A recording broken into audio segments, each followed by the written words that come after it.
지금 보고 계신 차트는 서로 다른 두 지역 실거래가 차트입니다.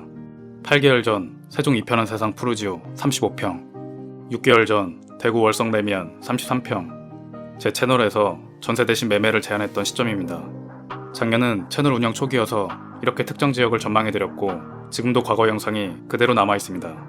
당시 영상에서 세종 이편한 세상 푸르지오는 가격적으로 싸게 살 수 있는 때가 가까이 왔고 6억 2천만원 매물도 나와있다고 말씀드렸죠. 그땐 6억대의 실거래가 많았지만 대부분 사람들은 아직은 때가 아니라고 했습니다. 그렇게 8개월 뒤 1억 정도 상승하며 현재 7억대에 거래되는 중입니다. 대구도 마찬가지로 월성 레미안 33평을 3억 이하로 사면 잘 샀다고 한마디 했다가 반대되는 댓글에 호응이 훨씬 더 많았습니다. 작년 하반기는 모두가 하락을 외칠 때라 그럴 수밖에 없었죠. 저는 그때 분위기가 안 좋은 대구에서도 달서구 월성동에 한해서는 최악의 분위기에서 점차 해소된다고까지 말씀드렸었습니다. 영상이 업로드된 올해 1월 월성 레미안 33평은 2억 후반 실거래가 줄을 잃었고 6개월 만에 3억 후반까지 거래되며 1억 가까운 상승을 보이고 있습니다. 작년 11월이면 구독자 수 1000명이 안 될 때 올린 영상이니 오해는 없기를 바랍니다. 세종, 대구, 하락의 중심에서 상승을 외쳤던 건 3가지 이유가 있었기 때문입니다. 그런데 오늘 말씀드릴 지역은 5가지나 됩니다. 오늘 서치한 지역은 전주. 왜 하필 전주시가 올해 전세를 피해 내 집 마련을 택해야 하는지 5가지 이유를 빠르게 살펴봅니다. 다른 지역들도 이 5가지 이유에 해당되면 매매를 권합니다. 10분도 안 되는 영상이지만 중간에 나가면 후회하게 되실 겁니다. 채널 고정. 첫 번째 이유는 입주 물량입니다. 전주는 올해부터 앞으로 3년간 아파트 입주 물량이 현저하게 줄어듭니다. 3년간 물량은 고작 337세대가 전부, 매년 평균 3000세대 정도가 입주했던 전주시라 최소 2025년까지는 물량 부족에 시달릴 수밖에 없습니다. 과거 유사했던 기간으로 2010년부터 12년까지 물량이 부족해지자 전주시 아파트 가격 전체가 크게 오르는 일을 경험했습니다. 같은 기간 서울, 수도권 아파트는 대세 하락의 시기였다는 걸 기억하실 겁니다. 특히 전세의 경우 물량이 부족한 기간 크게 오르는 지방 특성상 전주도 예외일 순 없습니다. 최근 금리 이슈로 전세 가격에 큰 하락이 있었지만 과거에는 금리가 오르는 동안에도 전세가가 크게 올랐다는 걸 알 수 있습니다. 금리보다 물량에 더 정직했다는 의미죠. 지방으로 갈수록 이런 현상이 두드러집니다. 그래서 전주는 앞으로 2년간 전세를 살며 전세금을 올려주기보단 매매를 택하는 게 현명해 보입니다. 입주 물량의 부족이 전주에서 전세를 살면 안 되는 첫 번째 이유였습니다. 다음 두 번째 이유는 매물의 감소입니다. 올해 1월을 최대로 전주시 전체의 전세 매물 수가 서서히 감소 중입니다. 이건 정부에서 대출 규제를 완화해 준 것도 한몫했는데요. 전세 매물이 늘어나려면 신축 공급이 늘어야 하지만 앞에서 본 것처럼 앞으로 3년간 입주할 물량이 500세대도 안 됩니다. 따라서 꾸준한 매물수 감소가 전세 가격을 올릴 수밖에 없다고 보는 겁니다. 반면 매물수는 늘어난 상황인데 올 하반기 역전세로 인한 급매물까지 기축 아파트 시장의 공급은 충분해질 겁니다. 내 집 마련 관점에서 올해 하반기가 좋은 매수 타이밍이라고 보는 게 세 번째 이유입니다. 올해 전주에서 전세가 아닌 매매를 택해야 하는 네 번째 이유, 통화량인데요. 우리나라의 전세 가격은 그동안 등락이 있어 왔지만 오랜 기간을 두고 보면 꾸준히 우상향해왔습니다. 90년대부터 30년간 전국 전세가를 지수화한 차트입니다. 이런 전세가의 꾸준한 상승은 통화량의 증가와 밀접한 관계가 있습니다. 주거에 있어서 미래 가치를 반영하지 않는 현재 실거주 가치, 그대로 매겨진 가격이 전세이기 때문입니다.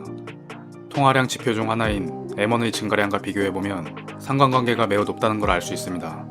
최근 금리의 영향으로 전세지수, 통화량 모두 감소 추세지만 자본주의에서 통화량 증가는 불가분의 관계입니다. 신용 축소와 팽창이 반복되며 경제가 성장하기 때문입니다.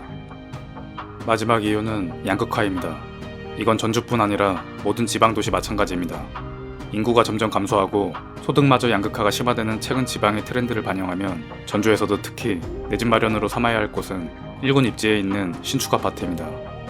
전주에서 누구나 살기를 선호하는 혁신도시, 만성지구, 효천지구, 에코시티, 그리고 구도심이긴 하지만 전통적인 학군지이면서 입지 좋은 서신동까지.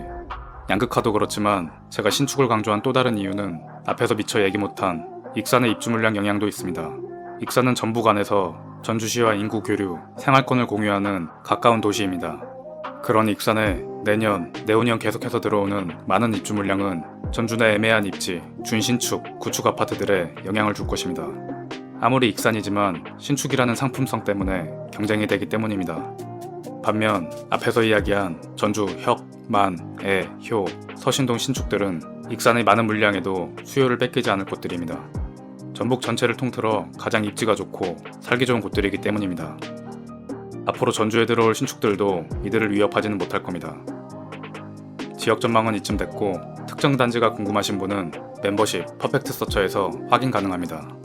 아파트 서처에서는 시세 변화, 최근 부동산 동향, 이슈를 주제로 한 지역 전반을 조사해서 여러분께 도움이 될 만한 여러 기준을 제시합니다. 퍼펙트 서처는 여기서 더 깊이 들어가 철저히 수익 관점에서 저평가된 특정 단지를 제안합니다. 이번에 업로드되는 영상 주제입니다. 다음 기회를 놓치고 싶지 않은 분들이라면 커피 한 잔 가격으로 퍼펙트 서처 영상을 확인하세요.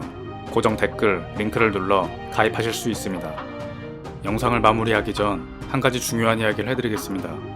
모든 지역, 모든 아파트의 매매가와 전세가는 이렇게 4가지 경우로 나눌 수 있습니다.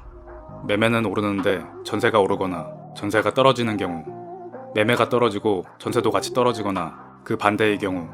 만약 내가 전세를 산다면 C를 제외한 3가지 경우의 수 모두 전세에게 불리한 선택입니다. 오르는 집값에 불안해하거나 계약 만기에 전세금을 올려줘야 하기 때문입니다. 그리고 매매, 전세 모두 하락한 이 경우에도 좋은 선택은 아닙니다. 집값은 내렸지만 역전세 위험이 있습니다. 전세금을 못 돌려받고 제때 이사를 못 나가기도 하죠.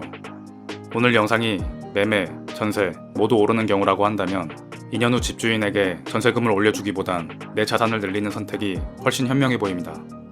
요즘 같은 시기 전세가 싸졌다고 그냥 계약할 게 아니라 2년 후를 생각해서 내 집 마련을 깊이 고민해보는 게 어떨지 제 생각을 공유해봤습니다. 영상이 도움되셨다면 좋아요 부탁드립니다. 이런 지역 분석, 특정 단지 제안을 원하는 분은 퍼펙트 서처도 많은 관심 부탁드립니다. 이상 마치겠습니다. 아파트 서처였습니다.